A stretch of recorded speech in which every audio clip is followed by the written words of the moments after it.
Да, се враќаме во студиото. Ајде малку пак да се вратиме на повисоката политика, па повторно ќе зборуваме и за поконкретни примери. Да се вратиме малку на председателот. Има една нова реалност која се случи после овие председателски избори, а тоа е, ќе ме поправите вие ако мислите дека не е така, дека прв пат после овие избори опозицијата го призна легитимитетот на председателот. Значи, де факто ВМРО ДПМН признава дека Стево Пендаровски е председател на Република Северна Македонија. Да, и на мое задоволство и на задоволство на сите граѓани во нашата држава, сметам дека тоа во иднина треба да стане практика, тој што ќе ги изгуби изборите да ги признае. Ние за жал имавме примери каде што буквално се оспоруваше легалитетот и легитимитетот на претходните председатели на Ѓорги Иванов 2014, на Бранко Црвенковски 2004 кога го именуваа тогаш ВМРО како опозицијска партија, нели лицето БЦ, па претходно на покојниот Борис Трајковски, граѓанинот Трајковски. Значи ние се доведувавме во ситуација кога една доминантна политичка партија позади која стојат 300, 350, 400 илјади гласачи граѓани, не го признава институционалниот изборен председател на државата.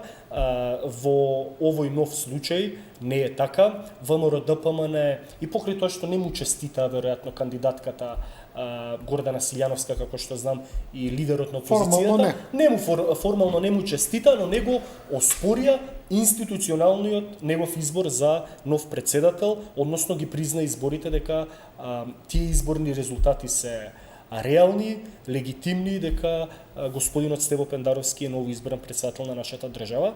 Затоа реков, од гледна точка овие председателски избори дадоа и добри работи. Прво, со исклучок на последните една или две дебати, кандидатите беа многу со поцивилизирано однесување, на едно подруго ниво. Јас се надевам во иднина дека ние ќе намалуваме, ќе отапуваме острицата на завојуваност помеѓу политичките елити, бидејќи едно од главните ветувања на председателот Стево Пендаровски е дека ќе подаде рака и на политичкото малцинство, тој тоа го каже, односно мисли на опозицијата, како еден институционален, морален, општествен обединител на сите граѓани, покрај тоа што граѓаните кои гласале за неговата против кандидатка Гордана Силјановска Давкова, тој е исто така и нивни граѓани, но не може да ги дели ниту по партиска, ниту по етничка, ниту по религиска, ниту по која било основа. Така што се надевам дека и председателот Стево Пендаровски, па и лидерите на политичките партии, на власти, на опозицијата, малку е подруг тој, да речеме, политички амбиент, секогаш кај нас има закрвеност, секогаш имаме тотална поларизација меѓу политичките противници, значи се оди на битка на се или ништо, секогаш се оспоруваат резултатите, односно тој па што ќе победи на едни избори мисли дека освоил целокупната власт, без да внимава дека за опозицијата гласале 300-400 илјади граѓани и дека и опозицијата е репрезент на одредено гласачко огромно тело во парламентот или во советите на локалната самоуправа. Така што ние како што ќе напредуваме се повеќе и повеќе во европските и евроатлантските структури, се надевам дека и менталитетот, вредноста ќе се менува кај нашите политички елити и тие како наши раководители, да речеме, луѓе кои управуваат и водат оваа држава, тие треба да бидат првенствено пример за останатите граѓани, бидејќи ако вам ви се закрвени политичките лидери, тогаш што останува за нивните следбеници, нивните поддржувачи нивното гласачко тело. Значи не треба ние да ја сваќаме политиката во нашата држава како буквално борба за живот или смрт, бидејќи ако не било и така сватена би се избегнале настани како 27 април, настани како 24 декември. Значи ние треба едноставно да напуштаме еден менталитет на политичко и општествено живење, политиката да ја сваќаме како нормална работа, каде што на секои 4 години се бираат представници. Исто така да напоменам дека овие избори од сите политички чинители, дури од опозицијата, беа оценети дека беа спроведени како фер, демократски, институционално регуларни избори. не беше така одамна, ние кога имавме убиства во текот на изборните процеси, без разлика дали биле во не во 2000-та, во 2008 мислам на парламентарните, во некои етнички албански средини, без разлика, сакам да кажам, значи пред 10-15 години ситуацијата била страшна, сега граѓаните мирно, достоинствено се излегува да гласаат за тие кандидати за кои сметаат. Се надевам дека тие изборни процеси на фери демократски изборни денови ќе бидат кај нас практика и реалности во иднина и дека сепак реториката, политичките лидери ќе менуваат, едноставно психолошки ќе солабави целото општество. Да. Верувајте, тој грч само да докаже. Само морам кратко да, знаеш. Тој грч во кој го држат политичарите, го држат и бизнис секторот, и стопанството, целокупното општество на пример страда ради тие политички кризи кај нас. На почетокот кажав нешто, сега малку ќе го детализирам, конкретизирам. И покрај сите удари нечесни под појас ВМРО обстоја, ова раководство во кое многу не верувавме, сепак положи некои испити и во тој контекст е и ова. Тие оспорија што оспорија по правен пат, но крајните резултати не можеш да ги оспоруваш. Тамо кај што има неправилности, тие си поднесува, ќе се види историјата, ќе каже каде институциите реагирале добро или не, но еве го квалитетот повеќе на ова раководство изгубија и молим репо, они од ова ќе излезат и појаки. Господина председателот, на инаугурацијата, ќе ви кажам, светла точка и темна точка по мене. Фигуративно ќе се изразува. Светла точка е еден дел од говорот каде што рече имаме, сега не можам точно да кажам, ама тешка рана, поделени сме, ќе направам све да не биде така, подавам рака на малцинството и ова. Да, браво, и така го поддржувам, нека го направи тоа. Ама што правиме сега, видите? Изаев предно го збореше за единство, го нема единството. Како може, дали е до протоколот, дали е до сценаристот, како може председателот на опозиционата партија најголема да не го викнеш? Како може да дадеш, нема таква пракса, па каде е тука единството? Ајде се молам. Баш кај што премиерот не присуствува, еве, не го коментирам тоа.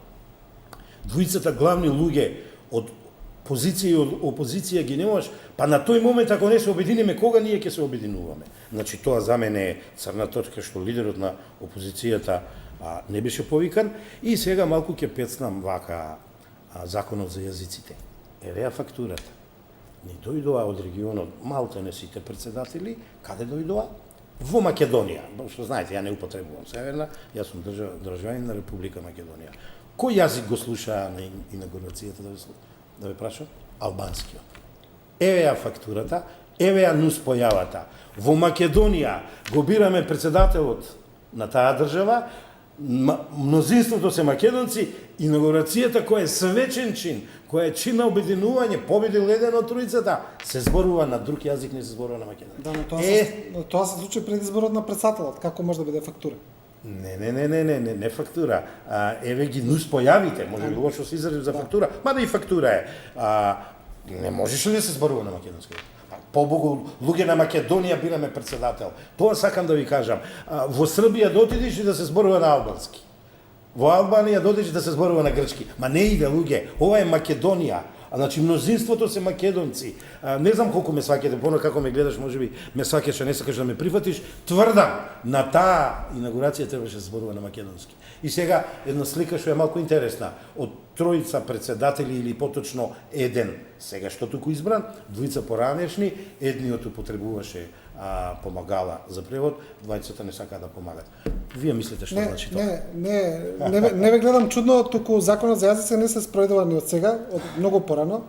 Добро, се разбрав. Мислам дека добро, во ред ви во контекст на инаугурацијата. Но одамна е донесен законот за јазици. Тоа е тоа, нели, не знам. Видете, лично, ако може да се предупредувавме, сакам да кажам сега. Предупредувавме некои работи не лично. Само тоа. Не е прв пат сакам да кажам. Само, па да. Ако малку околу ова да се надоврзам. Уште една работа, добро, она што го кажа малтене сите челници на ДУИ после изборите во 2016, значи сите членови на ДУИ, сега да не ги набројувам, Модале, Ахмети, Теутарифи, Буер, Османи, сите, мислам, кажа дека во преговорите со ВМРО ДПМН дека исто било договорено да се донесе законот за јазици и дека сега, исто така било тука ветувано ќе ме таа Џафери чуеш, да биде види сега. председател на собрание. Ние слушаме дека името го продале и Никола Груевски и неговата екипа, ма не го продадоа.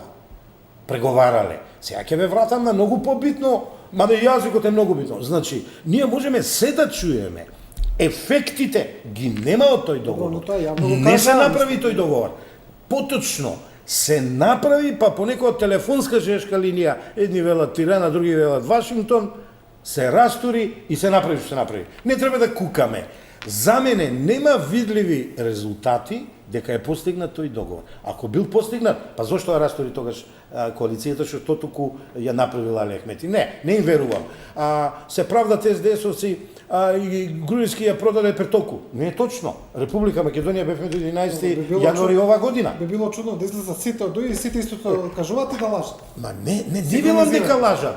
Види, они се политичари. Они мора да дават своји толкувања како им изгледа. Па еве ги сега што кажуваат. Па вие нели приметувате дека во иднина, не знам, гувернерот на Народна Чекайте, банка. зашто би било чудно кога ВМРО и ДОИ го донесува првиот закон за јазици, кога Го стана донесува двојазично. двојазичка, да. Значи Скопје стана двојазично. Зашто би 2008. било Ама чудно не дека повторно на било државно ниво, договорено? не, тогаш него нема љутиш, Не, да, точно, но Подлисте го малку член 5 или член 7, амандман 5, како беше, ќе видиш 4 нивоа на употреба на јазиците во Република точно, Македонија точно, има. проблемот, Се ако знае. може да се надолази. Вие работите во локална самоуправа, ми рековте. Таму кога се употребува, кога на државно, кога во меѓународно. Кај на сега, се е каша попара. Едните едно кажуваат, другите кажуваат, а во уставот пишува едно, во законот веќе се осема трета. Знаете што? НД, тука работава НД. Најголемиот Каша проблем. попара. Например, јас лично како граѓанин, да речеме ние како граѓани, не треба да имаме некој страф или некоја стигма од употреба на албанскиот јазик. Не, колега, не станува збор за тоа. Само да се Не. доискажам, ве молам. Прв пат ти завршам. влегуваме, не Да, станува збор за тоа. само да се доискаш. Значи нека се унапредува и албанскиот јазик, и ромскиот, и турскиот, сегде во институциите каде што е нормално да се унапредува. Например, не би било логично во Пехчево да се изучува албански јазик, бидејќи во Пехчево нема може ниту еден албанец, и тоа би биле финансиски издатоци. Проблемот во оваа држава е друг. ДУИ како политичка партија е во константна коалиција со СДСМ и ВМРО ДПМН во изминативе 17 години со исклучок од 2006 до 2008 кога беше ДП. Секој обид на ДУИ да протурка некој закон за унапредување на албанскиот јазик, поставување на Фатмир, се извинувам, на Талат Џафери за министер за одбрана, тоа ДУИ го презентира во јавноста како победа на албанството визави македонците. И тоа создава, да речеме, одредена фрустрација кај одреден голем број на етнички македонски граѓани. Јас сакам и да се унапредува албанскиот јазик и би прифатил нормално, еве го Талат Џафери и председател на собрани и бил председател на министер за одбрана, но не треба тоа еуфорично да биде нагласано таа политичка партија како победа на албанството визави македонците во оваа држава, како што истакна и таму е неумесна изјава на лидерот на ДУИ Али Ахмети, ние бевме порано како кажа, чираци, сега сме господари во оваа земја. Значи, јас мислам дека таа реторика веќе кај албанското гласачко тело и тоа кај ДУИ не поминува. Сметам дека со изминатите како што ќе доаѓаат наредните месеци, се помалку и помалку ДУИ како политичка партија ќе има, да речеме, рейтинг кај албанците и веќе ДУИ е политичка партија која представува заситеност кај тоа албанско гласачко тело, бидејќи треба да испорача економски реални видливи резултати, зголемување на животниот стандард, иселувањето е масовно во Република Македонија, имаме иселување во Западна Македонија кај што живеат мнозинско етнички албанци и во Источна Македонија. Мислам дека тие фрази, флоскули од 90-тите години и оние орли на Артен Груби се веќе, како да кажам, банална работа, веќе живеана работа и едноставно точно е постои национализам и кај албанците, и кај македонците, и кај србите, и кај сите, да речеме, народи на Балканот, но гледам, особено кај младата популација и кај голем број на луѓе да веќе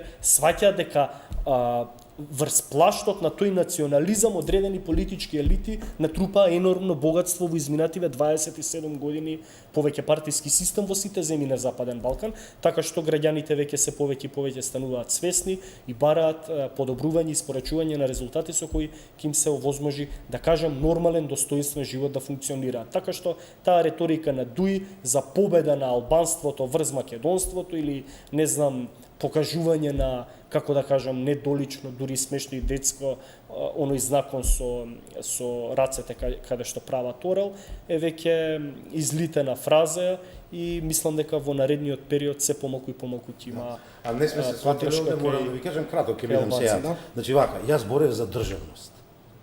Државни белези, еден од кој е јазикот. А ја воопшто не заборев вечера против Дуи. Вие малку ја подценувате, Дуи е малку по-жилова. Дуи не е Аркан Груби, малку пошироко е Дуи и ќе видите. И ќе видите. Него, јас вака сега. Нема да ми замериш, помладци.